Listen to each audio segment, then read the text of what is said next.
namin. Lahat sa lahat naman mga magpipinsan. Ang kami nga nakarig na si magdadamot sila sa amin. Bagkos, ninyag apo di kargana di kusina da sumat di i-share da para kinyang. Tungo, manipod kinitatang may aging gana, kinyaming anak na iso tinarin namin, kinyalang kakapsat. So very thankful kami nga adaptada nga kanayon nga no inyaman di masapol mi iti datay suda nakita kakabsat ni tatang mi nga iso di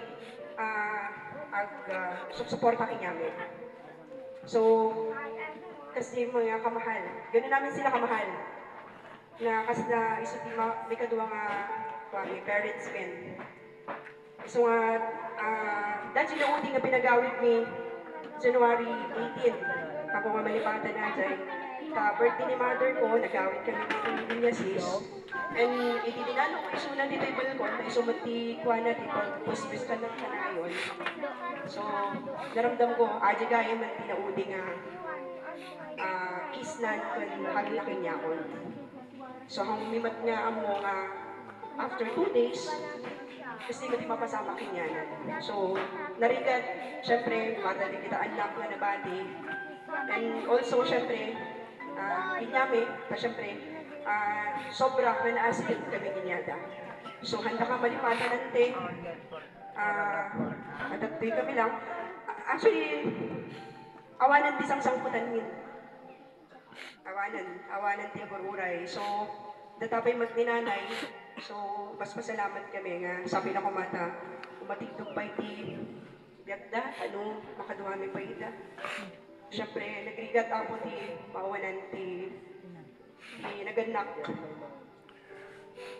Lalo no sobra, tinungo kan ayat ka, kinyami. So gumawa kami ng way din para makauwi kami dito para mag-give back dun sa mga blessings din. And syempre, masasabi namin mga sakripisyo during dun ng days na yon kasi may nanay may kagtrabaho may tatangbilang titagtoy. Nawan lakat every afternoon. May kami toy, mga anak ka nagtisangan bagas. So ganun kasi kahirap ang buhay nun. And hindi namin, alam ng mga tsahe namin na hindi natin pwedeng, alam mo yun, makalimutan. So sila yung naging part ng buhay namin. So agyaman kami ante, itultulong kan ayat mo, kinyami. Handa ka mamalipatan. Salamat. Diba?